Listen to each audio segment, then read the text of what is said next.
নমস্কার, শান্তন টিভির পর্দায় আপনাদের সকলকে স্বাগত। সকলে নিশ্চয়ই ভালো আছেন। আজকে আলাপনে আপনাদের মধ্যে উপস্থিত হয়েছে আমি দীপান্বিতা। আজকে আমাদের যে আলাপনের বিষয় খার্চি পুজো নিয়ে। এখন ইতিমধ্যে শুরু হয়ে গেছে খার্চি মেলা, সকলে নিশ্চয়ই ঘুরেও এসেছেন অনেকে। খার্চি পুজোকে শুধু জাতি জনজাতির উৎসব, শুধু জনজাতিক ভিত্তিক উৎসব বললে ভুল হবে। এটা এখন জাতি জনজাতির একটা মেলবন্ধনও বটে। সার্বজনীন একটা উৎসব বললেও ভুল কিছু বলা হবে না। এই খার্চি পুজোর আনন্দঘন উৎসবের মুহূর্তে এখন আমরা সেই খার্চি পুজো নিয়ে আজকে আমরা আলোচনা করব। আমাদের মধ্যে উপস্থিত আছেন লেখক, গবেষক, শিক্ষাবিদ ডক্টর আশিস কুমার বৈদ্য। প্রথমেই স্যার নমস্কার, কেমন আছেন বলুন? ভালো আছি। আজকে অনেক তোমাদের সান্নিধ্যে আরো ভালো থাকে। অনেকদিন বাদে আপনাকে আবার কাছে পেলাম। গ্যাপ গেছে একদম খার্চি পুজো নিয়ে কথা বলবো। তো খার্চি পুজোতে যাওয়া হয়েছে এবার? এখন পর্যন্ত যাওয়া হয়নি, যাব শেষের দিন অবশ্যই যাব। খার্চি পূজার যে কমিটি তারা আমার একটা লেখাও নিয়েছে সবিনিরে, এটা সনাতন ধর্মের উপর অবশ্যই লেখাটা লিখেছে। প্রথমে যে কথাটা আমরা জানতে চাইবো, যেহেতু আমরা খার্চি পুজো বলি, খার্চি উৎসব, খার্চি কথাটার অর্থ বা এর উৎস কোথা থেকে? খুব সুন্দর একটা প্রশ্ন, এটা দিয়েই তো আসলে শুরু হওয়া উচিত। খার্চি শব্দটা ককবরক শব্দ। আচ্ছা। আবার কোনো কোনো গবেষকের মতে এটা ককবরক শব্দ নয়, ককবরক শব্দ হচ্ছে খাতিজাক। খাতিজাক শব্দের অর্থ হচ্ছে কোনো মূল্যবান ধনরত্ন বা রত্ন সদৃশ কোনো মূল্যবান বস্তুকে সংরক্ষণে রাখা।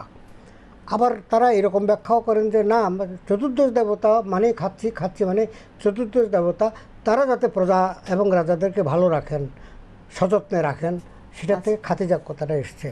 প্রকৃতপক্ষে তা নয়। খা বানানটা হচ্ছে ক্ষীয় মূর্ধন্য আকার প্লাস অর্চি, তার মানে অর্চি মানে অর্চনা করা। আর খা শব্দের অর্থ ক্ষিতি শব্দের অর্থ হচ্ছে বসুন্ধরা, বসুমাতা। লক্ষ্য করে দেখো, আমাদের খার্চি পূজার ঠিক আগেই হচ্ছে অম্বুবাচী। অম্বুবাচীটা মেয়েরা সাধারণত করলেও সেদিন কিন্তু পুরুষরাও লাঙ্গল টাঙ্গল চালাবে না, মাটি কুড়বে না, পুকুর খনন হবে না, কারণ ধরে নেওয়া হয় ধরনী সেদিন রজস্বলা হয়েছে। রজস্বলা মেয়েদের দিয়ে যেমন কাজ করানো যায় না, কোনো ধরনের ডিস্টার্ব করা যায় না, এটা প্রায় বিশ্রামকাল। ঠিক তেমনি মেদিনীর এটা বা পৃথিবীর এটা বিশ্রামকাল, এই সময়টা করা যায় না। ঠিক অম্বুবাসীর সঙ্গে মিলিয়েই আসছে খার্চি পূজা। খার্চির কদিন পরে, 7 দিন পরে আবার গড়িয়া পূজা। যাকে গড়িয়া আমাদের আজকে আলোচ্য বিষয় নয়। আসলে খা মানে পৃথিবী দেবীর, বসুন্ধরা দেবীর পূজা। কিন্তু একটা প্রশ্ন এসে যায় আবার, বসুন্ধরা দেবীর যদি পূজাই হবে তাহলে সেখানে ব্রহ্মা, বিষ্ণু, মহেশ্বর, তারপরে অন্যান্য দুর্গা, লক্ষ্মী, সরস্বতী, গণেশ এগুলো আসছে কী করে? তাহলে বলবো পৃথিবী দেবী মূলত, কিন্তু পৃথিবী দেবীর সঙ্গে তারাও পৃথিবী একজন দেবী মনে করলে আর কি, ভাবলে অন্যান্য দেবদেবী যে চতুর্দশ দেবতা, তাদের মধ্যে পৃথিবী দেবীকে নিয়েই কিন্তু চতুর্দশ দেবতা, আর বাকি 13 জন অন্য অন্য দেবতা। কারা কারা আমরা একটু পরে যদি আমরা এখান থেকে প্রশ্ন আসে এই টেবিল থেকে আমি তো দেবো। তো তাহলে খার্চি শব্দের অর্থ হচ্ছে যে পৃথিবী দেবীর পূজা, এটা এই অর্থে। আর ট্রাইবেল বা উপজাতি বা জনজাতি সম্প্রদায় যে ব্যাখ্যাটা করেন খাতিজাক, যে কথাটা বললেন সযত্নে রক্ষা করার, সেটাও যদি ব্যাখ্যা করতে হয় এরকম যে বছরে সারা বছর 3 জন দেবদেবীর পূজা হয়। ব্রহ্মা, বিষ্ণু মানে মতাইকতর মা মানে শিব, পার্বতী আর লক্ষ্মী। আর বাকি দেবদেবীদেরকে সিন্ধুকে রাখা হয় সযত্নে, যে পরের খার্চির সময় বেরোবে। 3 জনের মাত্র প্রতি বছর প্রতিদিন পুজো হয়। আর খার্চির সময় মাত্র মানে ওই বাকি যে 11 জন, সরি 11, 12, 13, 14, ঠিক আছে, 11টি মূর্তিকে বের করে নিয়ে আসা হয়। তাহলে খাতিজাক মানে গুপ্তধন বা আমাদের পরমধন, এটাকে সংরক্ষিত করা, বা প্রজা এবং রাজাদেরকে চতুর্দশ দেবতা সংরক্ষণ করবেন, এটা একটা অর্থ দাঁড়ায়। কিন্তু আমাদের মূলত মনে হয় যে ট্রাইবেল তথা এরা তো হলো তিব্বতী, বার্মিস, বড় শাখার লোক, ত্রিপুরী বংশীয় রাজারা ছিলেন আর কি। তো তারা যখন আর্যিকরণ মানে কি আর্য সভ্যতার সংস্পর্শে যখন এলো, হিন্দু সনাতন ধর্মের সংস্পর্শে যখন এলো, তখনই তাদের কনসেপ্টগুলো বদলে গিয়ে আদি ধর্মকে টোটেম টোটেম যে টাবু, তাদের যে লোকবিশ্বাস, এগুলো বা সর্বপ্রাণবাদী যে ধর্ম দর্শন, সেগুলোকে অক্ষুণ্ণ রেখেও তারা আর্যীকরণের পথে চলে এলেন রাজারা। একেবারে আমরা দেখতে পাচ্ছি মহারাজা ত্রিলোচন থেকে সকলেই হিন্দু, সনাতন ধর্মী। এবং চতুর্দেবতার পূজার যিনি স্থাপন করেছেন তিনি হীরাবতী দেবী, তিনি মহারাজা ত্রিপুরের পত্নী। যাই হোক, সেটা অন্য একটা কাহিনী। আমাকে যখন ওই কাহিনী নিয়ে জিজ্ঞাসা করা হবে তখন আমি সেটা বলবো। তাহলে মানে খার্চি কথাটার এই হচ্ছে উত্তর।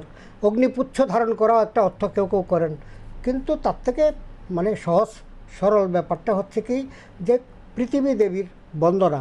যদিও পৃথিবী দেবীর সঙ্গে অন্যান্য দেবদেবীও চলে আসছেন, সেটা দুর্গাপূজার সময় তো দেখি, নামে দুর্গা পূজা, সঙ্গে লক্ষ্মী, সরস্বতী, গণেশ, কার্তিক, ইভেন মহিষাসুরটা পর্যন্ত সেদিন পূজা পায়, সেদিন তার সামনে ঘটে দেখা যায়। আচ্ছা, এই খার্চি পুজোর প্রচলনটা কি করে হলো? এটা একটা কাহিনী আছে। আমরা মোটামুটি খার্চি নামটা বা খার্চি পূজাটা সম্পর্কে বা চতুর্দশ দেবতার মন্দির বা তার পূজা অর্চনা সম্বন্ধে যা পাচ্ছি সব তথ্য রাজমালা থেকে পাচ্ছি। রাজমালা কি? ত্রিপুরার সর্বশ্রেষ্ঠ, সর্ববৃহৎ না বলি, সর্বশ্রেষ্ঠ গ্রন্থ হচ্ছে রাজমালা। এটা মহারাজা প্রথম ধর্মমাণিক্য সেই পঞ্চদশ শতাব্দীতেই, পঞ্চদশ শতাব্দী মানে 1400 পার হলেই তো পঞ্চদশ, প্রথম ধর্মমাণিক্য। প্রথম বললাম কেন, ধর্মমাণিক্য দুইজন, বিজয়মাণিক্য দুইজন, রত্নমাণিক্য দুইজন করে এরকম আছে অনেক, রাজধর্মাণিক্য দুইজন। এই জন্য প্রথম রত্নমাণিক্য কথাটা বলতে হচ্ছে। প্রথম ধর্মমাণিক্য তিনি আদেশ করেছেন যে আমার পূর্বপুরুষদের যে কীর্তি কাহিনী আছে কি কিছু? রাজার প্রশ্নের সঙ্গে সঙ্গে স্বাভাবিক যিনি ব্রাহ্মণ পুরোহিত তিনি তো এই উত্তরে দেবেন, অবশ্যই আছে তো মহারাজ, আপনার পূর্বপুরুষরা তো অনেক কীর্তিমান, তো তাহলে এগুলো লেখা হোক। তো কে কাহিনীটা জানে? বলছে রাজচন্তাই নিশ্চয়ই জানে। না, তার জানার কথা, রাজচন্তাই তার চাকরি বজায় রাখার জন্য তো বলতে বাধ্য যে আমি জানি। আসলে ওই কারণেই রাজমালার মধ্যে আমরা অর্ধেক ইতিহাস আর অর্ধেক কাহিনী কিংবদন্তি মিশেল পাচ্ছি। মানে কাহিনী, কিংবদন্তি এবং ঐতিহাসিক উপাদানের যুগলবন্দি হচ্ছে রাজমালা। আর আমাদের এটা যেভাবেই বলি না কেন, রাজমালাকে সামনে না রেখে ত্রিপুরার কোনো কিছুই আলোচনা করা যায় না। এটা আকর গ্রন্থ। তো এখন হচ্ছে কি, এটা কোথা থেকে এসছে? আমি যেটা বলছিলাম, হীরাবতী দেবীর নাম উল্লেখ করলাম, তাহলে শোনো ঘটনাটা। আমাদের আলোচনার সময় কতক্ষণ, কত মিনিট? এই 40 মিনিটের মতো তো আছে। তাহলে একটু ছুঁয়ে যেতে হবে। তো সেটা হচ্ছে এরকম, হীরাবতী দেবীর স্বামী মহারাজা ত্রিপুর, তারা মহারাজা যজাতির বংশধর। অর্থাৎ মহাভারতের মধ্যে আমাদের যে পাণ্ডব বংশ, যুধিষ্ঠিরের বংশধর বলা হচ্ছে। অর্থাৎ যুধিষ্ঠিরের বংশধর যজাতির বংশধর দুর্হের বংশধর মহারাজা ত্রিপুর। কিন্তু মাঝখান দিয়ে ছন্দপতন প্রায় হয়, সব কিছুর মধ্যে কোথাও না কোথাও একটা ছন্দপতন হয়। সেই ছন্দপতনের মধ্যে ঘটে গেল কি, মহারাজা ত্রিপুর হচ্ছে দেবদ্বিজ বিদ্বেষী একজন রাজা পাওয়া গেল, যিনি ত্রিবেক নগরীতে বাস করতেন। ত্রিপুরার প্রাচীন রাজধানী ছিল ত্রিবেগে, কাছাড় অঞ্চলে আর কি, বরাক উপত্যকা অঞ্চলে। তো সেখানে আমরা দেখতে পেলাম যে রাজা ত্রিপুর তিনি বলছেন যে আমার পূজা ছাড়া আর কারো পূজা হতে পারবে না। কাহিনীটা অনেকটা ওই হিরণ্যকশিপু এবং প্রহ্লাদের মতো, অনেকটা এরকম, নিজের পুত্র ভক্ত, নিজে কিন্তু ভক্ত না। যাই হোক, এখন ত্রিপুর যখন এইভাবে আদেশ করলো, প্রজারাও কান্নাকাটি আরম্ভ করলো, আমরা ধর্মাচরণ করতে পারছি না। মহারানী হীরাবতীও অত্যন্ত ধর্মপরায়ণা, তিনি বলছেন আমার স্বামী কী সব আদর করছে, খুব বিরক্ত। এই সময় তিনি তার রাজসভাতে বসে বসে পা দুলাতে মহারাজা ত্রিপুর শিবনিন্দা করছিলেন। তখন শিবের কাছে প্রজাকুল বারবার প্রার্থনা করছিলেন যে এটাকে সুবিচার হোক। তিনি এসে শূলবিদ্ধ করে মানে ত্রিপুর রাজাকে হত্যা করলেন, নিধন হয়ে গেল। এখন হীরাবতী পায়ে পড়লেন শিবের যে আপনি তো আমার স্বামীকে মেরে ফেললেন, আমি এখনও পর্যন্ত নিঃসন্তান। তো এই নিঃসন্তান হলে রাজ্য রক্ষা করবে কে? আমার বংশ রক্ষা করবে কে? আমি কাকে নিয়ে থাকবো? বলছে সেই ব্যবস্থা আমি করে দিচ্ছি। আমি বর দিলাম তোমার এমন একটি পুত্র হবে, সেই পুত্রটি আমার গুণসম্পন্ন হবে, প্রায় আমার একটা মতোই 3টা চোখ থাকার সম্ভাবনা আছে, তার নাম তোমরা রাখবে ত্রিলোচন। সে এই বংশের মানে ধারাকে আরও অধিকতর উজ্জ্বল করবে। এই অবস্থায় মহারানী নদীতে গেলেন। আমাদের এখনকার মতো ওয়াশরুম ছিল না তখন। রানীরা পর্যন্ত মানে কুণ্ড, তাদের জন্য কুণ্ড তৈরি করা হতো, জলকুণ্ড, বা যে কোনো একটা জলাশয় কিংবা দিঘিতে কিংবা নদীতে স্নান করতে যায়। তখনকার রাজারা ক্ষমতা অনেক কম, আর্থিক ক্ষমতা অনেক কম, ছোট্ট রাজ্য কিংবা রাজ্য যাই হোক না কেন, প্রজারা দরিদ্র, অধিকাংশই খাজনা আসে না তো না। তো এখন তিনি স্নান করে ফিরছেন, তখনই তিনি দেখলেন একটি শিমুল গাছের তলায় একটা দৈত্যাকার, মানে দৈত্যের মতো ভয়ঙ্কর একটি মহিষাসুর বলছি আমরা, মহিষ তর্জন গর্জন করছে। আর চতুর্দশ দেবতা মানে 14 জন দেবদেবী শিমুল গাছের ডালায় বসে বসে কাঁপছে, প্রার্থনা করছে, আমাদেরকে বাঁচাও। একটা সময় আমার মহাভারত আছে, বা তা অন্য জায়গাতেও আছে, যে এক সময় যে দেবতারা বারবার পরাজিত হয়েছেন অসুরদের কাছে, মহিষাসুরের কাছে পরাজিত হয়েছিলেন। দেবী দুর্গার নারী শক্তি তার উদ্বোধন না করলে এটা হয়তো তাকে দমন করা যেতই না। শুম্ভ নিশুম্ভ অনেক নাম আমরা শুনেছি। তো সেই যাই হোক, চতুর্দশ দেবতা কাঁপছেন। লজিক খুঁজতে গেলে কিছু পাওয়া যাবে না। ধর্মীয় বিষয়গুলোর মধ্যে সে খ্রিস্টান বলো, সেখানে বলা হচ্ছে যীশু খ্রিস্টের মৃত্যুর পর 6 দিন পরে আবার কবর থেকে তিনি উঠে দাঁড়িয়েছিলেন। মুসলিম ধর্ম বলো, সব জায়গাতে লজিক খুঁজলে অনেক কিছু উত্তর পাওয়া যাবে না। এখন যদি তুমি লজিক দাও, শিবে বর দিলেন পুত্র কীভাবে হয়ে গেল, বায়োলজিক্যাল নিয়মে তো সেভাবে হতে পারে না, মানে এইগুলো একটা।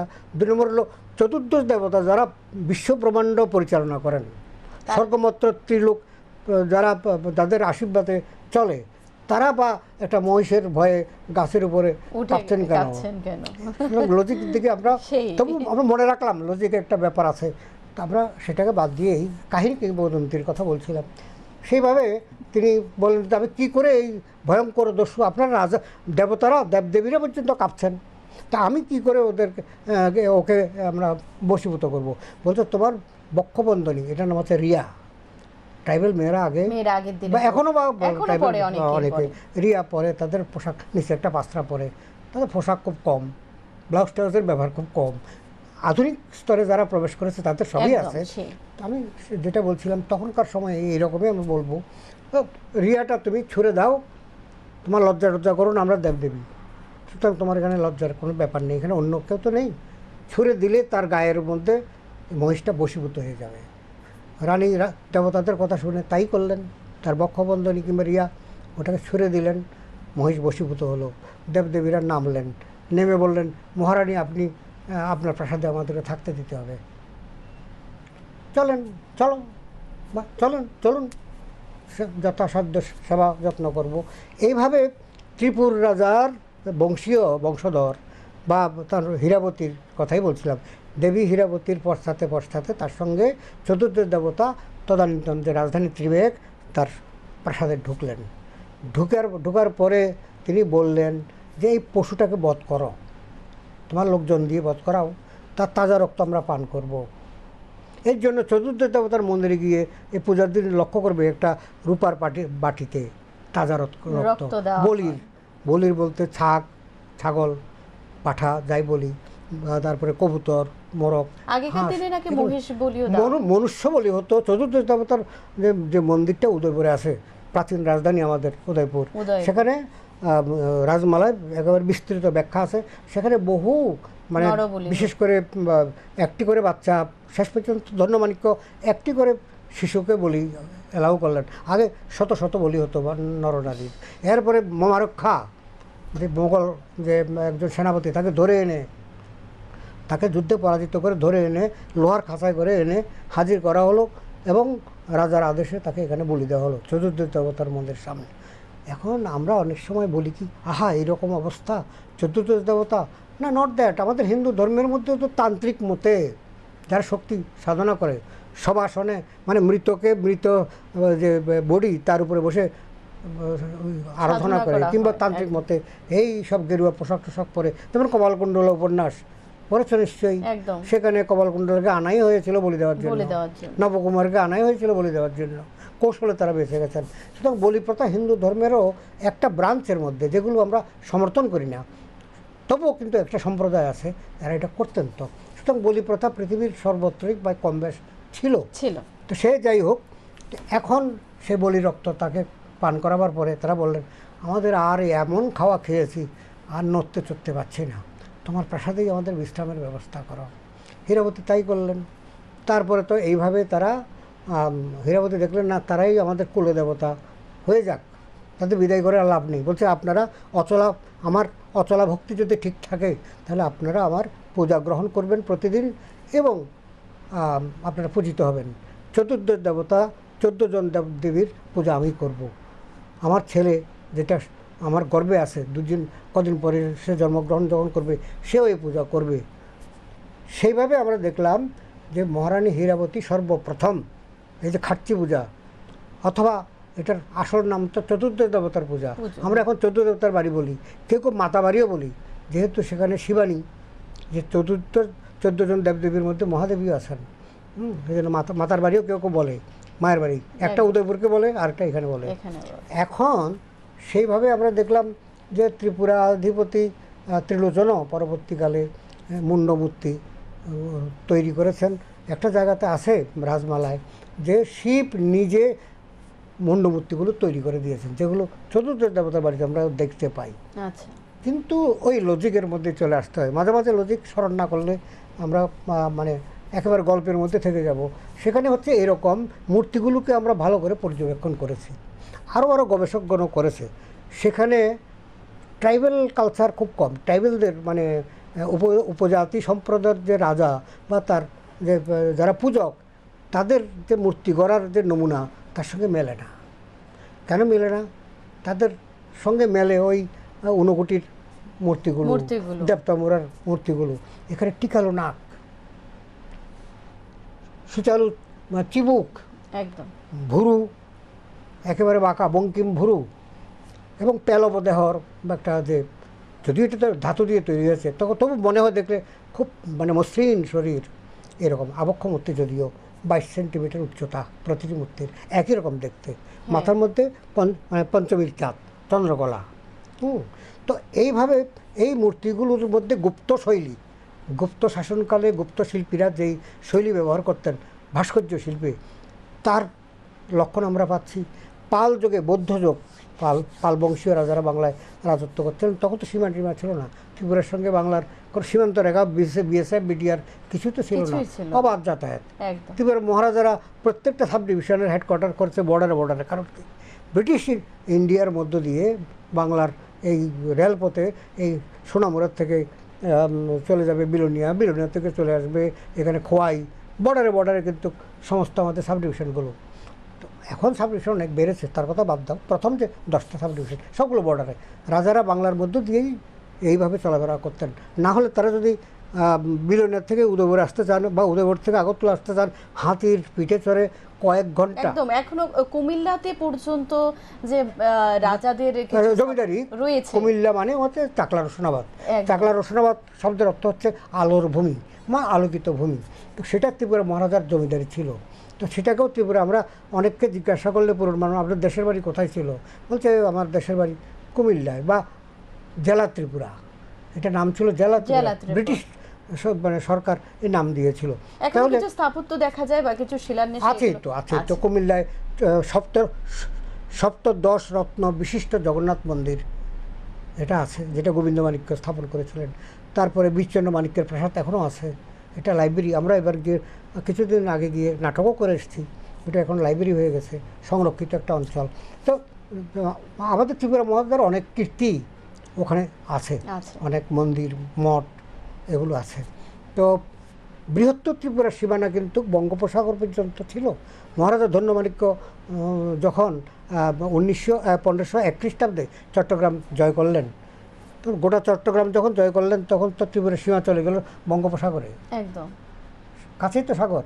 এই যে তুই প্রা শব্দ, এটার অনেকে অর্থ খোঁজেন। তুই প্রা, তুই মানে জল, প্রা মানে কাছে, কাছেই জল আছে, জলাশয় আছে।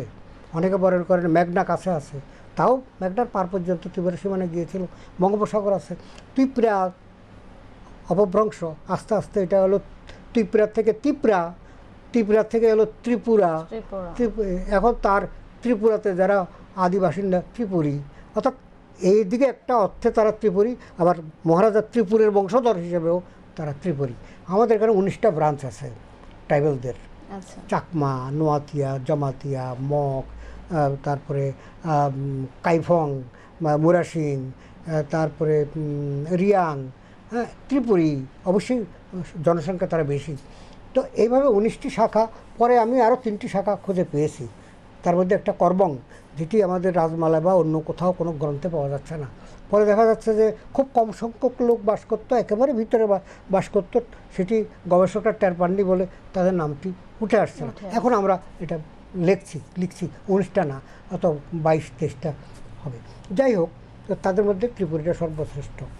এখন আমার যে প্রশ্নের উত্তর সেটি হচ্ছে এই যে বৃহত্তর ত্রিপুরা যদি ধরি, তাহলে ত্রিপুরা একটা সময় যদি বঙ্গদেশের একটা অংশ নিয়ে থাকে, ইভেন 7ম শতাব্দীতে পিলাক যে আবিষ্কার হলো সভ্যতা, সেখানে হিন্দু, বৌদ্ধের, বাঙালি এবং আদিবাসী এদের যে স্থাপত্য এবং ভাস্কর্যের নানা নিদর্শন, টেরাকোটার কাজ বা শিবলিঙ্গ বা অন্যান্য পটারি, আমরা মাটির পাত্র, তৈজসপত্র, সব মিলিয়ে বলতেই তো পারি প্রমাণিতভাবে যে 7ম শতাব্দীতে দক্ষিণ ত্রিপুরায় বাঙালিরা ছিল। তার মানে আমরাও আদিবাসী। একদম।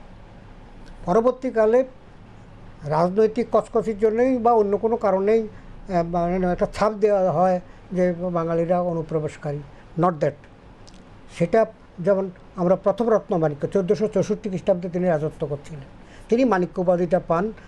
মোগল যে শাসক, বাংলার মোগল শাসক, তার নাম হচ্ছে রুকনুদ্দিন বারবক শাহ।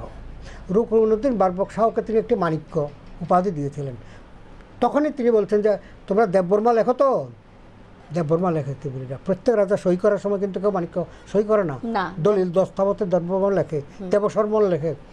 রবি ঠাকুরের কাছে যে চিঠি লিখেছে সেখানে বিচ্ছন্ন মাণিক্য দেববর্মাই লিখেছেন।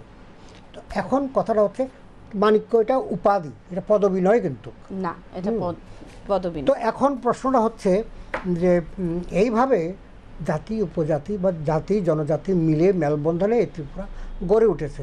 এখানে আমরা কালান্তরে আমরা দেখতে পারবো বা কালান্তরে বা ধাপে ধাপে এখানকার মানুষ, রাজারা যেইমাত্র সনাতন ধর্মের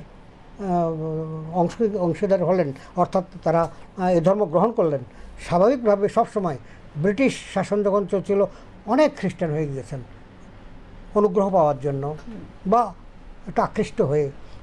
পাল যুগে যখন পাল রাজারা বৌদ্ধ ধর্ম নিয়ে তারা যখন সিংহাসনে বসলেন, দলে দলে বাঙালিও বৌদ্ধ ধর্ম গ্রহণ করলো। আবার পাল যুগের অবসানের পরে আবার তারা দলে দলে ফিরে এলো হিন্দু ধর্মের মধ্যে। এগুলো হয়। রাজার ধর্ম প্রজারা রাজা চেষ্টা করেন আমার ধর্ম প্রজাদের মধ্যে ছড়িয়ে পড়ুক। প্রজাদের ধারণা থাকে আমার রাজা যেই ধর্ম পালন করেন আমাদের সেটাই পালন করা উচিত। এইভাবে আমাদের মধ্যে মিশ্র সংস্কৃতি চলে এসছে। আচ্ছা, যেহেতু খার্চি পুজো নিয়ে কথা বলছি, 14 জন দেবদেবীর নাম এবং তাদের পরিচয় যদি একটু জেনে নেওয়া যায়। হ্যাঁ, এটা খুব দরকার, খুব ভালো প্রশ্ন। আমরা চতুর্দশ দেবতারকে দুইভাবে দেখতে পারি। আমি আগেও বলেছিলাম যে আদিবাসীরা বা জনজাতি সম্প্রদায়ের লোকরা তাদের নিজস্ব ককবর ভাষায় কিছু দেবদেবী তাদের ছিল, ওরা পূজা করতেন। এবং আর্যীকরণ অর্থাৎ বৈদিক সভ্যতায় ব্রাহ্মণ্যবাদী সমাজের সঙ্গে সংস্পর্শ আসার ফলে সেখানে আমরা বাঙালি নামও পেয়ে যাচ্ছি, সংস্কৃত নামও পেয়ে যাচ্ছি। রাজমালা দুইভাবে লিখিত হয়েছে, বাংলাতেও সংস্কৃতেও।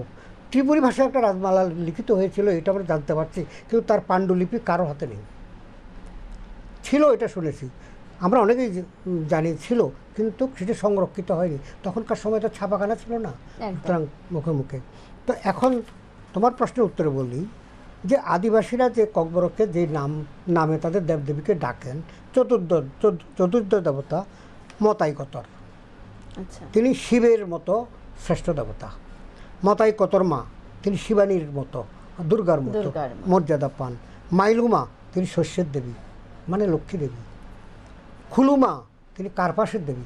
দেখবে তাদের তো ট্রাইবেলরা আজকে আমরা কলে তৈরি জামা কাপড় পচি ইত্যাদি, এরা তো নিজেদের তাঁত কোমর তাঁতে কাপড় তৈরি করতেন, পাস্তা তৈরি করতেন, ডিয়া তৈরি করতেন। এখন খুব যদি কম না, এখানে তো অর্থনৈতিক দিক থেকে আজকে মনে করো যে জুমিয়া, তার জমের ক্ষেত্রের মধ্যে এখন তারা রাবার বাগান করেছে। গভর্নমেন্ট তাদেরকে 5 বছর যাবৎ নানাভাবে সাহায্য করেছে। সেই রাবার বাগানের সুবাদে এক একজন লক্ষপতি হয়ে গেছে, কোটিপতি হয়েছে। তার বউ তো আর করবে না, বাজার থেকে বেস্ট কোয়ালিটির কাপড়টাই নিয়ে যাবে। সেগুলো কালেকান্তর হয়। আবার কেউ কেউ এখনও তাঁত বস্ত্র এখনও গ্রামে আছে, এখনও কোমরতাতে মানে কোমরে বেঁধে একটা বিশেষ কায়দায় কোমরতাতে, এটা কোমরতাঁত বলা হয় তো বলে। তাই হোক, তো কার্পাস লাগে, কার্পাস মানে তুলা, এক্সট্রা তুলা, এটা ছাড়া তো সুতা কাটতে পারবে না, সুতা না কাটলে এটা বানাবে কী করে। তখন আমদানি রপ্তানি কিছু ছিল না, তো এখনই আমাদের বিভিন্ন রাজ্যে যেতে অনেক কাঠখড় পোড়াতে হয়, একটা ফ্লাইটের পয়সা জোগাড় করতে না পারলে তো একবারই সর্বনাশ। কিন্তু তখনকার সময়ে যে একদম প্রত্যন্ত ভারতবর্ষের প্রত্যন্ত অঞ্চলে একটা জঙ্গলাকীর্ণ একটি অরণ্য মর্মরিত, যদিও সুন্দর প্রাকৃতিক সৌন্দর্যের জন্য একটা রাজ্য, যোগাযোগ ছিল না তো সুতরাং এগুলো আমাদের মাথায় রাখতে হবে। তা খুলুমা কার্পাস দেবী, আখাত্রা সমুদ্রদেব, বিচিত্রা আকাশের দেবতা, তুইমা জলদেবী, সাংগ্রাং মানে গঙ্গার মতো আর কি জলদেবী, সাংগ্রাং পাহাড়ের দেবতা, কালিয়া পিতৃপুরুষের দেবতা, গরিয়া যুদ্ধের দেবতা বা শক্তি দেবতা, নকছুমতাই গৃহ দেবতা, বাইছুকমা অরণ্য দেবী, শ্রীজিমেদু প্রসব বেদনার দেবী, তুমরাইরক মৃত্যু দেবতা। তাদের ট্রাইবেল ভাষায় আমরা 14 জন দেবদেবীকে পেলাম। রাজমালায়, সংস্কৃত রাজমালায় কী লিখেছে? শঙ্করঞ্চ শিবানীঞ্চ মুরারিং কমলাং তথা ভারতীঞ্চ কুমারঞ্চ গণেশং মেধসং তথা ধরণিং জাহ্নবীং দেবীং পয়দিং মদনং তথা হুতাসঞ্চ নগেশঞ্চ দেবস্থা শুভাবহা। এটা আর্যিকরণ বলে। এদের বাংলা নামটা কি? আমরা যেটা পড়লাম এখন সংস্কৃতে, বাংলা যে আমরা যে ইয়ে পাই তোমার গিয়ে বাংলা রাজমালা বেরিয়েছে, সেখানে পাচ্ছি মহেশ্বর 14 দেবতা, মহেশ্বর, দুর্গা, পালনকর্তা বিষ্ণু, সৃষ্টিকর্তা ব্রহ্মা, সর্বশুদ্ধকারী অগ্নিদেব, প্রেম ও প্রজননের দেবতা মদন, শস্যদেবী লক্ষ্মী, বিদ্যার দেবী সরস্বতী, সিদ্ধিদাতা গণেশ, দেবসেনাপতি কার্তিক, সকল জীবের আশ্রয় পৃথিবী, জলদেবী গঙ্গা, পাহাড়ের দেবতা হিমালয়, রত্নাকর সমুদ্র দেবতা। এর সঙ্গে যুক্ত হচ্ছেন এই 14 দেবতার নাম হয়ে গেছে, তার সঙ্গেও 14 দেবতার বাড়িতে পূজা পায় এই সময় বুড়াছা একজন দেবতা, লাম্বরা, এরা 2 ভাই। আমাদের যেমন অশ্বিনী কুমার ভাই 2জন আছে দেবতা, 2 ভাই একসঙ্গে অশ্বিনী কুমার ভাতৃদ্বয় বলি আমরা। 7 বোন বা 7 পরীর পূজাও হয়। তো সুতরাং আমরা এখানে দেখছি 9 জন দেবদেবী প্রকৃতপক্ষে দেবদেবী, আর 5টি হচ্ছে প্রাকৃতিক শক্তি, যেমন সমুদ্র বললাম, পাহাড় বললাম, হ্যাঁ এইভাবে 5টি সমুদ্র দেবী। তাহলে প্রকৃতি পুঞ্জের যে পূজা বলছিলাম গোড়াতে, কেউ কেউ যে বলেন, তার এখানে যুক্তিটা এইরকম। এখানে 5 জন দেবদেবীও যাদের বলছি তারা অ্যাকচুয়ালি প্রাকৃতিক শক্তি, তাদেরকে দেবীত্ব বা দেবত্ব আরোপ করে আমরা এইভাবে বলছি। সুতরাং এরাই হচ্ছে মূলত 14 দেবতা। আপনি আলোচনার শুরুতে বলেছিলেন যে 3 জনকে পুজো করা হয়, বাকি 11 জনকে তুলে রাখা হয়। এটা কি কোথাও উল্লেখ আছে বা এর কোনো নিয়ম আছে? আছে, রাজমালাতে আছে। কী কী আছে রাজমালাতে? তো মানে অনেক কিছু আছে। 14 দেবতার 14 মুখ, নির্মাইয়া ছিল শিবে আপনার সম্মুখ, এইভাবে প্রত্যেকটি। তারপরে আষাঢ় মাসে শুক্লাষ্টমী হইলে 14 দেবতা পুজিবে সকলে, নির্দেশগুলো দেওয়া আছে। সব কিছু রাজমালা আমরা পেয়ে যাচ্ছি, নতুন করে কিছু ভাবতে হচ্ছে না। এখন কথা হচ্ছে আমরা দুর্গাপূজা তরফ, এখন আমি যদি আমরা বাঙালিদের কথা বলি, আমাদের দুর্গাবাড়ি আছে, একদম ডেইলি পূজা হয়। রাজতত্ত্ব মানে রাজা এখন নাই, রাজত্ব নাই, মানে সরকারি তরফে ত্রিপুরেশ্বরী মন্দিরের পূজা প্রতিদিন হয়, কিন্তু দেওয়ালির সময় স্পেশালি রাজবেশ পরিয়ে সমস্ত গয়না মানে দেবীর কিন্তু মানে ভরি ভরি সোনাদানা ভক্তদের দেওয়া আর কি, এগুলো পরে রাজরাজেশ্বরীর মূর্তিতে, এই মূর্তিতে তাকে দেখার জন্য মানুষের ঢল উপচে পড়ে। আচ্ছা, তাহলে আমরা দুর্গা বাড়িতেও প্রতিদিন পূজা হয়, কিন্তু দুর্গা পূজার সময় স্পেশালি মহিষ বলি টলি, মহিষের কথা বলছিলাম, মহিষ বলি কিন্তু দুর্গা বাড়িতে হয় দুর্গা পূজার দিন। সুতরাং মহিষ যে বলিযোগ্য, এটা আমাদের ধর্মের সঙ্গেও এটা পাচ্ছি। যেটা বলছিলাম সেটি হচ্ছে যে 3 জন, প্রত্যেকটি মানুষের তার মানে কর্মপরিধির কতগুলো সীমাবদ্ধতা আছে। তোমার আজকে সারাদিনের মধ্যে তোমার একটা কাজের একটা প্ল্যানিং রয়েছে। সকালে আমি এই কাজটা করব, দুপুরে এই কাজটা করব, বিকালে এই কাজটা করব, সন্ধ্যায় এই কাজটা করব, বিকালে রাত্রে এই মানে এরপরে এই সময় খেয়ে দিয়ে ঘুমিয়ে পড়বো। তোমার একটা মাঝে মাঝে ব্যতিক্রম হয়, কিন্তু আছে। তো প্রজাদের সকলেই ইন্ডিভিজুয়াল, তোমার যেমন আছে ইন্ডিভিজুয়াল, আমার যেমন আছে, টোটাল মানুষদের সেটা আছে। সুতরাং প্রতিদিন তারা একটা জায়গায় যেতে পারবে না, তাদের অনেক কাজ আছে, সেই সব কাজগুলো এই জন্য নির্দিষ্ট কতগুলো ডেট করে রাখা হয়েছে। এই দিনে এটা মহাসমারোহে হবে। আমরা এখানে জাতি জনজাতি মিলে একবারে মেলবন্ধনের মহোৎসব করব, মিলিত হব দেওয়ালি মেলায়, মিলিত হব দুর্গাপূজার সময়, মিলিত হব খার্চি মেলায়। সুতরাং এখানে বাকি যে 3জন দেবীর প্রতিদিন পূজা হয়, অনাড়ম্বরভাবেই পূজা হয়। সেদিনও কেউ কেউ মানত থাকলে বলি টলি দেয়, ডেলি বলি পরে তাও নয়। সুতরাং মেলাও সারা বছর থাকে না। এখন এটা পর্যটন কেন্দ্র হয়ে যাওয়াতে পর্যটকরাও এলে এখন একটু চতুর্দশ দেবতা বাড়িতে যাব, ত্রিপুরেশ্বরী মন্দিরে যাব আমাদেরও বলে, এবং নীরমহলে যাব। তো আমাদের পর্যটন কেন্দ্রগুলো আধ্যাত্মিক পর্যটন কেন্দ্র, নৈসর্গিক সৌন্দর্যমণ্ডিত পর্যটন কেন্দ্র, ঐতিহাসিক দিক থেকে উল্লেখ, যেমন পিলাক পাথর, পিলাকে দেখতে যায় মানুষ, একটা স্থাপত্য ভাস্কর্য, হ্যাঁ ছবি মোড়া যায়, ঊনকোটিতে যায়। সুতরাং স্থাপত্য ভাস্কর্য কেন্দ্রিক পর্যটন কেন্দ্র, এইভাবে পর্যটন কেন্দ্র নানা ভাগে ভাগ করা যেতে পারে, যায়। তো সেইভাবে এখন 3 জনেরকেও হলো এখানে। তখন এই যে আমি বলছি তার কারণও আছে, আরও কারণ আছে। এই যে পূজার সময় কী কী লাগে, কজন লোক লাগে, এখন নিত্যনমিত অল্প 2-3 জন দিয়ে পূজাটা হয়ে যাচ্ছে। চন্তাই, প্রধান পুরোহিত চন্তাই লাগে। এই চতুর্দেবতার পূজা যখন হচ্ছে 4 জন নারায়ণ, একটা বিশেষ পদমর্যাদা ভূষিত 4 জন নারায়ণের সহযোগিতা তিনি নেন, 8 জন বাড়ি ভাঙের সাহায্য তিনি নেন, 8 জন ইয়াকচের সাহায্য তিনি নেন, 1 জন খাপাং তিনাইয়ের নেন। খাপাং তিনাই হচ্ছে তিনি বলিটা দেন। আচ্ছা, তারপর 16 জন গালিম। ওই যে চতুর্দশ দেবতার মূর্তিগুলোকে আগের দিন তো ঘাট দেখানি, পূজার আগের দিন ঘাট দেখানি, গঙ্গা স্নান করতে যান তারা। গঙ্গা তো এখানে নেই, এখানে হাওড়া নদী, নিয়ে যান। প্রত্যেকের ইয়ের মধ্যে আমরা এটাকে কি বলবো, একটা গামছা বা উত্তরীয় জাতীয় বেঁধে একটা মূর্তি বহন করার মতো একটা থলের মতো করে নেওয়া হয়। 14 জনকে 14টা মূর্তি 14 জন এটা গ্রহণ করেন। আরেকজন ছত্র তুইয়া আছেন, তিনি ছাতি ধরে রাখেন চন্তাইয়ের উপরে, বৃষ্টি হওয়ার উপায় নেই। আবার ছাতি প্রতিটি দেবদেবীর জন্য এরা 14টা ছাতির ব্যবস্থাও থাকে। বৃষ্টি না হলে তখন শুধুমাত্র প্রধান চন্তাইয়ের মাথার উপরে ধরা হয়, মানে মহাদেবের উপরে ধরা হয়।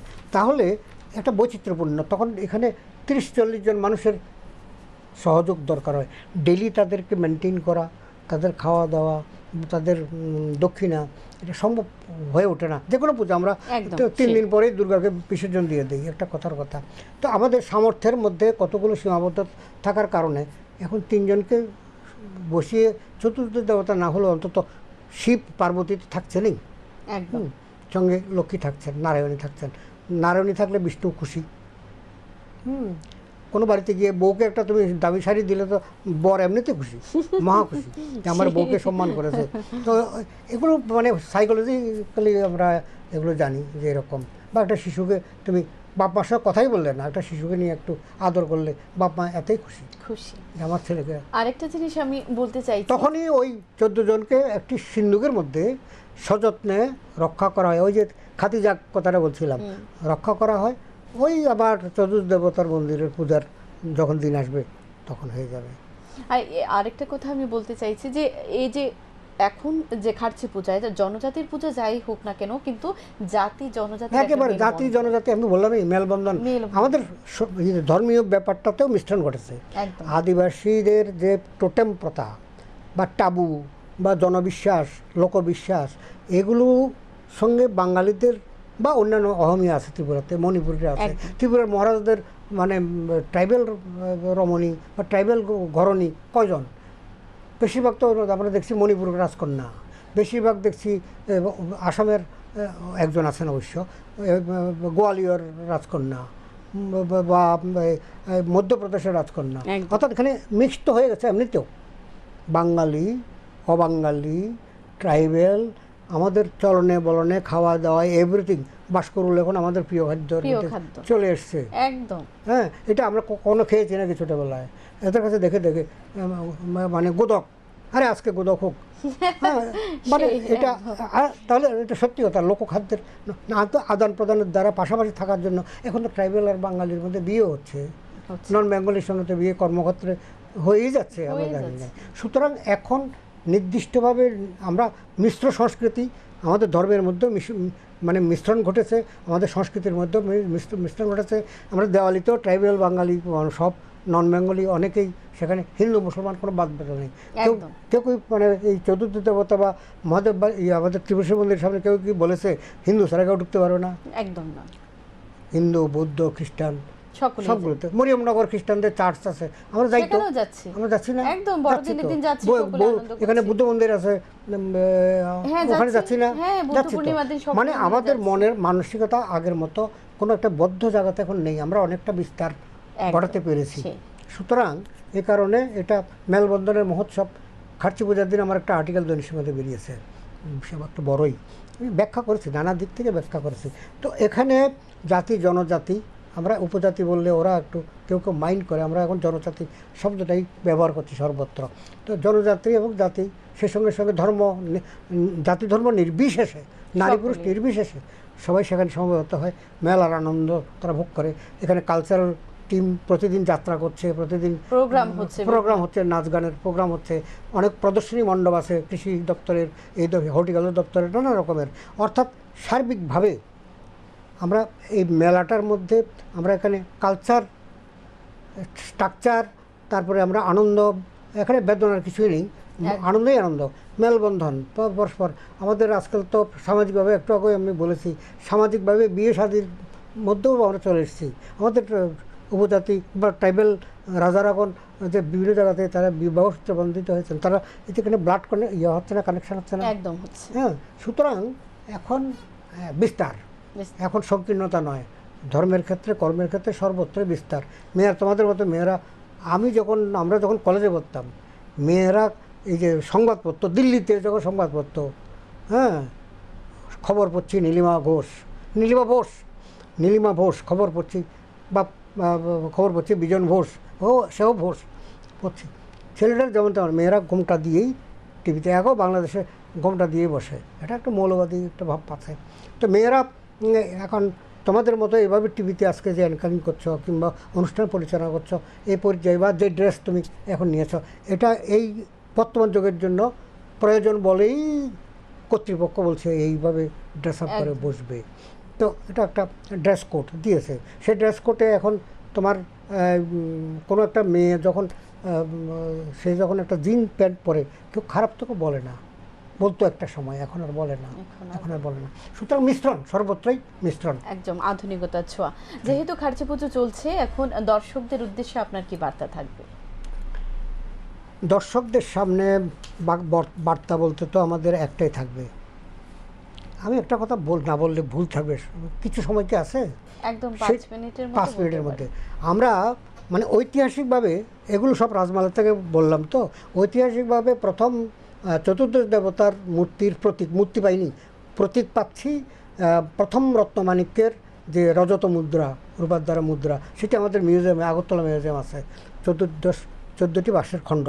আচ্ছা, খার্চিতে এখানেও দেখবে যে 14টা মূর্তির পেছনে পেছনে একটা একটা বাঁশের খণ্ড আছে।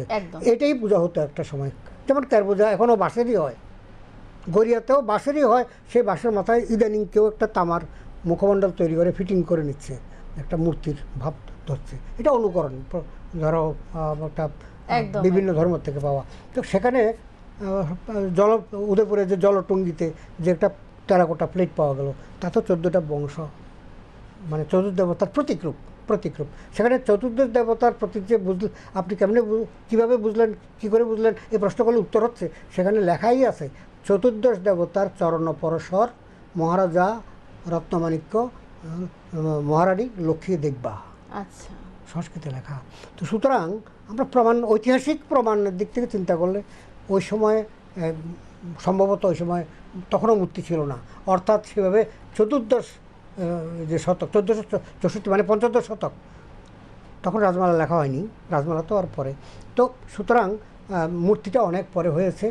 আমার তো মনে হয় এটা অষ্টাদশ শতাব্দী বা সপ্তদশ শতাব্দীর একটা সময়ে, অথবা বড় জোর এটা হতে পারে যে ঊনকোটির মূর্তি, দেবতা মোড়ার মূর্তি যখন তৈরি হচ্ছে তখন আরও পরে, কারণ দেবতা মোড়ার মূর্তিগুলোর সঙ্গে এই মূর্তির কোনো মিলে না, ওখানে বড় বড় নাক, চ্যাপ্টা, বড় বড় কান, বড় বড় কানের কুন্তল, মানে কুণ্ডল, এগুলো যেমন ঊনকোটিশ্বর শিব, বিশাল মূর্তি পাথরের। কারণটা কি, কর্মী যারা শিল্পী, ভাস্কর্য শিল্পী, তারা এই বেলে পাথরের মধ্যে ছোট ছোট সূক্ষ্ম কাজ করতে পারেনি। তাদের মুকুটটা সাদামাটা, সব কিছু সাদামাটা, এটা একটা কারণ। তাহলে অথচ এই চতুর্দেবতার মূর্তিগুলো দেখছি, পূর্ণাঙ্গ মূর্তিটা শুধু দেখতে অতি চমৎকার। এবং ধ্যান মন্ত্র কিন্তু একটা 14 জন দেবতার জন্য আলাদা আলাদা মন্ত্র নেই, একটি মন্ত্রই আছে, সেটা ধ্যান মন্ত্র, দেখে বলা হচ্ছে একটাই আছে 14 জনের 13 জন যেহেতু আলাদা আলাদা। আমরা সরস্বতীর সময় বলি কি সরস্বতী দেবী, পুরো মানে মহাদেবী কি জানি কুচ সুবিত কুন্তলহার, এইসব সব বলে টলি, তার একটা আলাদা প্যাটার্ন আছে বলে তার ধ্যান মন্ত্র এভাবে। লক্ষ্মী পূজার সময় আবার আলাদা তার মূর্তি আলাদাভাবে বলি। চতুর্দেবতার মন্ত্র একটাই এবং সেটা অলিখিত। পৃথিবীতে আর একটা নজর, মানে চতুর্দেবতার পূজার সময় চন্তাই রাজা যে পূজাটা, যে মন্ত্রটা বলেন, এটা বংশ পরম্পরায় তারা শিখিয়ে যান, এটা শ্রুতিযোগ্য, এটা লিখের যোগ্য না। তারা বলছেন, তারা দাবি করেছেন যে রাজা এটা লিখে গেলে পাপ হবে, উল্টাপাল্টা মানে উচ্চারণ হবে, ভুলভাল উচ্চারণ হবে, সর্বনাশ হবে। সুতরাং চন্তাই বংশ পরম্পরায় চন্তাইরা এটা শিখবেন। একজন রাজাকে চন্তাই এটা শেখাতে অস্বীকারও করেছিলেন, কিন্তু আরেকজন রাজার অনুরোধ তিনি ফেলতে পারেননি। চন্তাই জানো চতুর্দেবতা পূজার সময় সে রাজকীয় মর্যাদা পায়, রাজার মতো পোশাক, জরির পাঞ্জাবি, মানে জরির নাগরা, তথা মাথায় পাগড়ি, রাজমুকুট।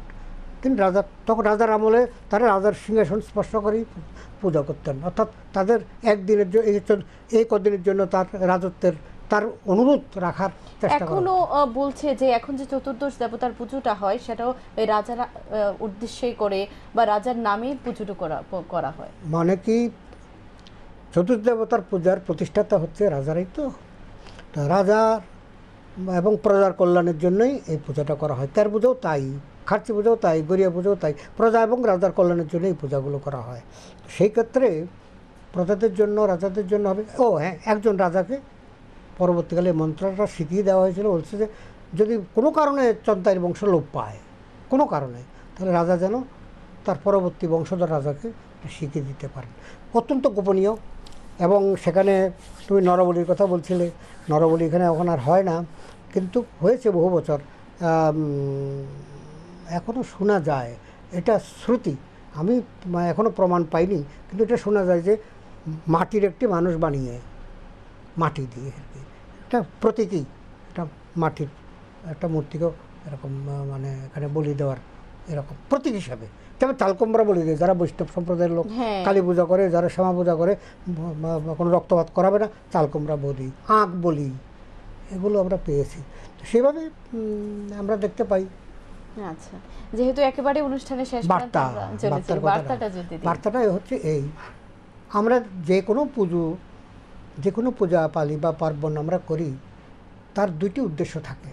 একটি উদ্দেশ্য হচ্ছে আনন্দ, আত্মানন্দ, নিজের আত্মাকে আনন্দিত করা, প্রতিবেশী পরিজন, স্বজন পরিজন সবাইকে আনন্দিত করা, আনন্দমুখর একটা পরিবেশ তৈরি করা। আরেকটি উদ্দেশ্য থাকে, এটা আধ্যাত্মিকভাবে আমাদের চিত্তের শুদ্ধি বা আমাদের আত্মশুদ্ধি। এবং আত্মশুদ্ধি ছাড়া তো আমাদের স্বর্গ বলেন কিংবা কোনো পরমেশ্বরের সঙ্গে মিলন বলেন, এগুলো আর হতে পারে না। দুটোর উদ্দেশ্য করি। আর তৃতীয় একটা উদ্দেশ্য দাঁড়াচ্ছে মেলবন্ধন। আমরা এখন এককভাবে, পৃথিবী এখন গ্লোবালাইজেশন, একটা আর্থ গ্লোবালাইজেশন, পৃথিবী ছোট হয়ে গেছে, পৃথিবীটা একটা গ্রাম। এখন আমরা কেউ কারো এককভাবে কোনো রাষ্ট্র বাঁচে না, এই রাষ্ট্র এই দেবে, ওই রাষ্ট্র এই নেবে, এই রাষ্ট্র ওই রাষ্ট্রকে এটা দেবে। মানুষের মধ্যে ওইভাবে প্রচলন হয়ে গিয়েছে। একটা সময় তো পয়সা করি ছিল না, করি দিয়ে একটা মানে বিনিময় শুরু হয়েছিল, তার আগে কোনো জিনিসের বদলে জিনিস দেওয়া হতো। এখন এই মেলবন্ধনের উৎসবকে, এই এতগুলো জিনিসকে আমরা চতুর্থ দেবতার কথাই বলি, সেখানে গেলে অনেক মানুষকে দেখতে পাই, অনেক বন্ধুবান্ধবকে দেখতে পাই, যাদের সঙ্গে অত 3 বছর দেখা হয়নি, 2 বছর দেখা হয়নি, জড়িয়ে ধরি, কেমন আছিস ভাই। তার মানে যে কোনো উৎসব আমাদের মানে মিলিয়ে দেয়, মেলবন্ধন। সেখানে সংস্কৃতির ব্যাপারটা বললাম, যাত্রা হচ্ছে প্রতিদিন, বা নাচ গান হচ্ছে, গান হচ্ছে, বাজনা হচ্ছে, বা বিভিন্ন প্রদর্শনী হচ্ছে, শিক্ষামূলক বিষয় থাকছে, সেখানে ম্যাজিক শো হচ্ছে, বা কিছু কিছু লোক প্যারা বা নানা তৈজসপত্র নিয়ে বিক্রি করে অর্থনৈতিক দিক থেকে স্বাবলম্বন করছে। অর্থাৎ যে কোনো আমাদের মেলা বা মিলন বা পূজা বেশ কিছু মানুষকে অর্থ পাইয়ে দেয়।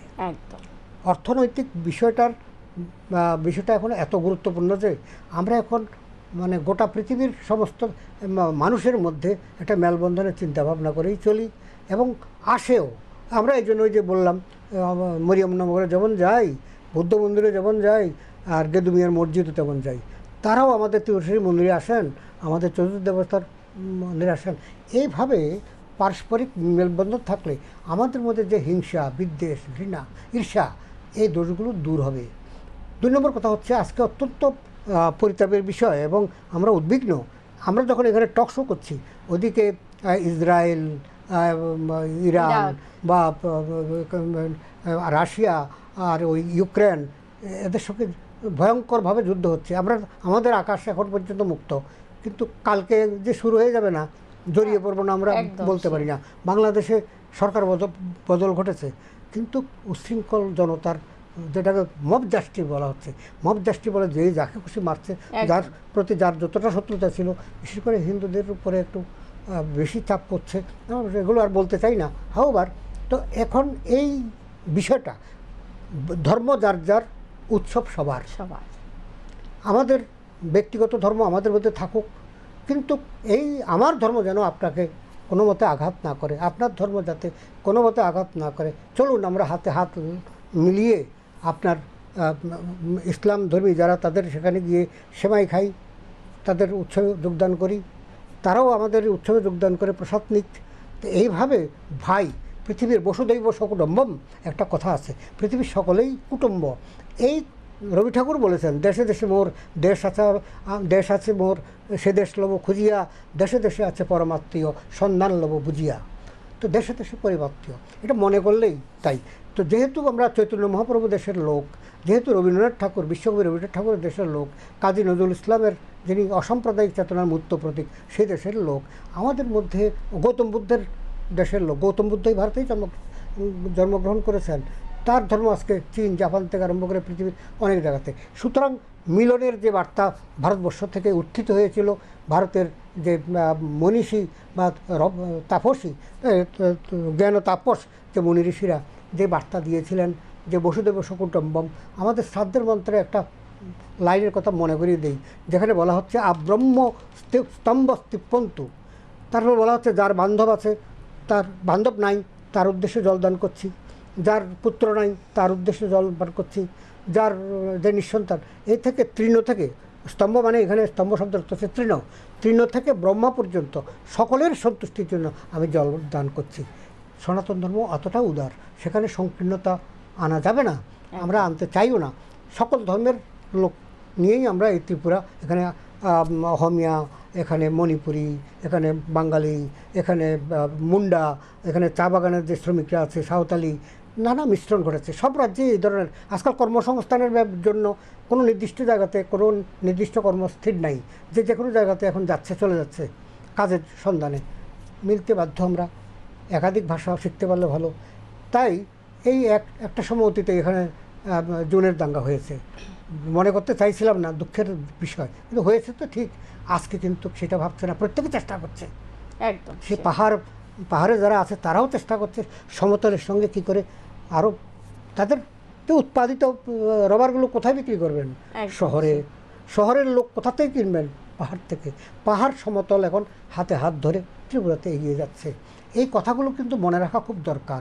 আমরা যেন শুধুমাত্র নিজেকে সন্তুষ্ট করার জন্য শুধু প্রথা প্রচলন, কত রীতিনীতি বা প্রথা মাফিক যে পূজা অর্চনার মধ্যে যেন নিজেদের চিন্তাভাবনাকে না রেখে, আটকে না রেখে, বৃহত্তর পৃথিবীর জন্য নিজের আত্মাকে বা নিজের চিত্তকে যেন উজাড় করে দেই, এবং তারাও যাতে আমাদেরকে এভাবে গ্রহণ করতে পারে। আসুন আমরা সকলে মিলেমিশে পৃথিবীটাকে সুন্দর করি। একদম। অসংখ্য ধন্যবাদ স্যার, আপনি আসলেন, আমাদের মূল্যবান তথ্যগুলো দিলেন। আবার দেখা হবে, আবার কথা হবে নিশ্চয়ই। ঠিক আছে দর্শক বন্ধুরা, এতক্ষণ আমরা কথা বলছিলাম খার্চে পুজো সম্পর্কে এবং খার্চে পুজোর মাহাত্ম্য নিয়ে। সকলে খার্চে পুজোর আনন্দে মেতে উঠুন, মেলাতে যান, আনন্দ করুন, কিন্তু একটা কথা মাথায় রাখবেন যে এই মেলা, এই উৎসব আনন্দের জন্য, কোনোভাবেই এটা যেন নিরানন্দে পরিণত হতে না পারে। সকলে মিলে ভালো থাকুন, উৎসবে আনন্দে মেতে থাকুন, এ বলে শেষ করছে আজকে আমাদের অনুষ্ঠান। সকলে ভালো থাকবেন, সুস্থ থাকবেন। নমস্কার।